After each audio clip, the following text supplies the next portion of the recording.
Hey everybody, welcome back to Jeff Bowles Central. We're doing a game review for you today. We're checking out Alan Wake 2 from Remedy Entertainment, which is a pretty highly anticipated sequel to a game that came out 13 years ago, believe it or not, was when the first Alan Wake came out. A bit of a confession, I did not actually play Alan Wake in 2010 when it came out. I have no idea why it wasn't on my radar, but it is a game that I did miss out on that year. Lots of other stuff was coming out at that time, but to tell you the truth, I'm not super into horror gaming. But when a really, really excellent one comes along, like Alan Wake 2, and I already happen to know it's excellent just because of what people have been saying about it and what Remedy has been saying about it, I had to try it. But I didn't get a chance to actually play the original Alan Wake until I checked out the remastered one for Xbox Series X. I checked that out a few months ago. And I loved the original game for its eccentricities, for its boldness as a story-telling engine, yeah. But I gotta tell you, Alan Wake 2 just blows it out of the water in every single possible way. Alan Wake 1 was a great game, and it was good for its time, but it hasn't actually aged all that beautifully. Believe it or not, if you're a fan of the original one, I dare you to play this one through, and then play the first one and tell me that the first one isn't kind of clunky by comparison, very old-fashioned. And you know, it's 13 years ago, so back then it was cutting edge, so whatever. But what's really cool about this game is that Remedy learned a ton from all the expansions that Alan Wake had, the original Alan Wake, but also from their game Control. Now, when Control came out a few years ago, Jeff Bowles Central, I gave it one of my Game of the Year slots, like that matters to anybody. But anyway, I gave it one of my Game of the Year slots, and you know, it was so mind-bending, that game.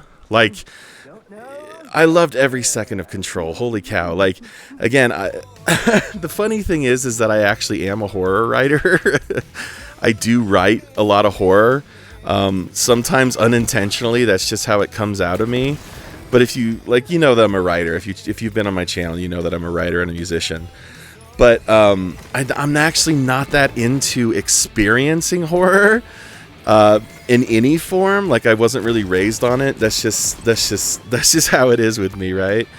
But, you know, and Control wasn't you wouldn't necessarily call it horror, but it was definitely detached from reality and scary, which, you know, most good horror kind of is.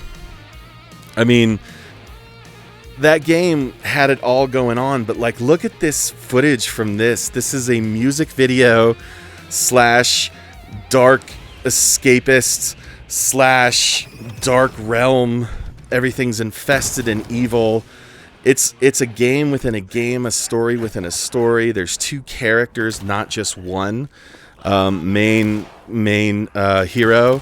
You've got Alan Wake, but you've also got Saga Anderson. This is who this is, and she's like, and actually her campaign, her half of the story, to me was the more enjoyable part to play, just because it was the most down to earth. And that's like a phrase you won't hear thrown at this game very often, down to earth. But so back to my point, Control was an incredible game. They obviously learned a ton. Now they're back with Alan Wake. And this thing is it just floors me at every single turn. Like, it's number one, it's beautiful. It's funny.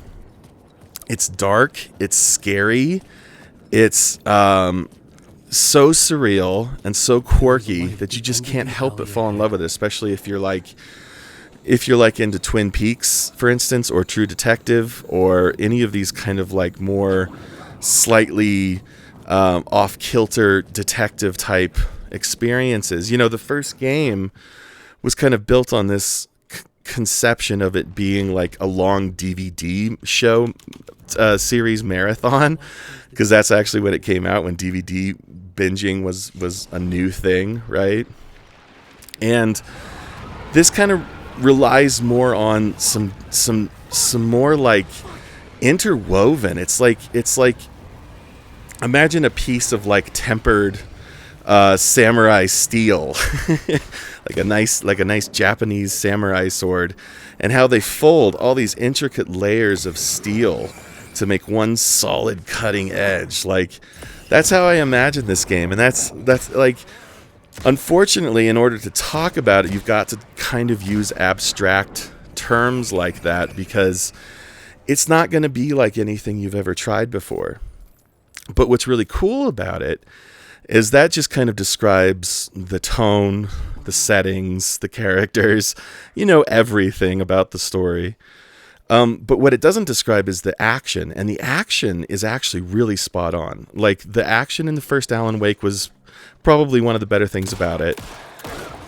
The action and Control, it was consistently excellent, and the action in this game is really, really fun. The actual moment-to-moment combat, all the puzzle solving, just the blending of mixed media. Like a shot like this where Saga is using her special well, I don't want to spoil it, but her special ability to see things, connections in cases, as an FBI agent that others couldn't see. Notice how it's mixing like actual rendered video game footage and live action. It's more like the feeling that washes over you as you actually try to experience it. So I'm going to stop talking about abstract things and get you down to brass tacks. So the game itself is maybe like maybe 15 hours all around, maybe 20 hours if you're a completionist. And there are lots of little side things. If you don't explore in this game, you're kind of not doing it right.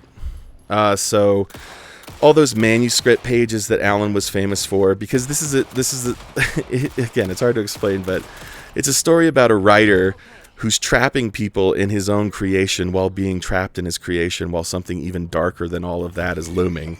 That's about as close as you get to anything completely concrete. Even by the end of the game, you're still kind of shaking your head as to what the whole thing was about. But I don't think you're disappointed. And again, part of that is because the fighting, the combat, the gunplay is just really spot on. They invented this thing where you have to hit your enemies with your flashlight first to kind of burn away the impurity, and then they're open to gunfire, right? But there's also a cool dodge mechanic, and another great thing about Alan Wake 2 is that the enemy variety has been increased significantly. So there's really no horrible way to approach this game. It is mind-bending. The story sucks you in from the first get-go. You can complete most of the levels in any order that you want. You can hop from Saga to Alan and back and forth. So, I mean, I don't know how good of a review that was, but you can tell that I'm kind of glowing about it. Play it if you can stomach it. The horror. If you can stomach it, play it.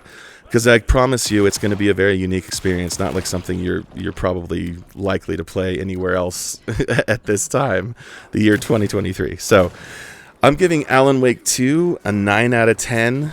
So I reserve 10 out of 10s for truly mind-bending and revolutionary experiences. This is so close to a 10, I can't even tell you.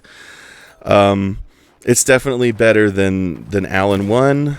And I feel it's better than Control. But I love Control too, so don't get me wrong about that. So that's it. Like, subscribe, kablamo! And do me one last favor, everybody.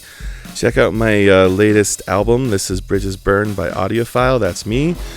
It's on Spotify and iTunes and Amazon Music and Tidal and all sorts of stuff. But it's also for free here on my YouTube channel. Just navigate to my channel page and look for my albums. You'll see it there.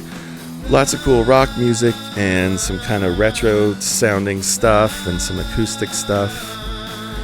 Yeah, well, we can't all be Alan Wake, multi-million-dollar author, but we can definitely pretend to be him. As much fun as that is, probably be awful to be Alan Wake. Never mind.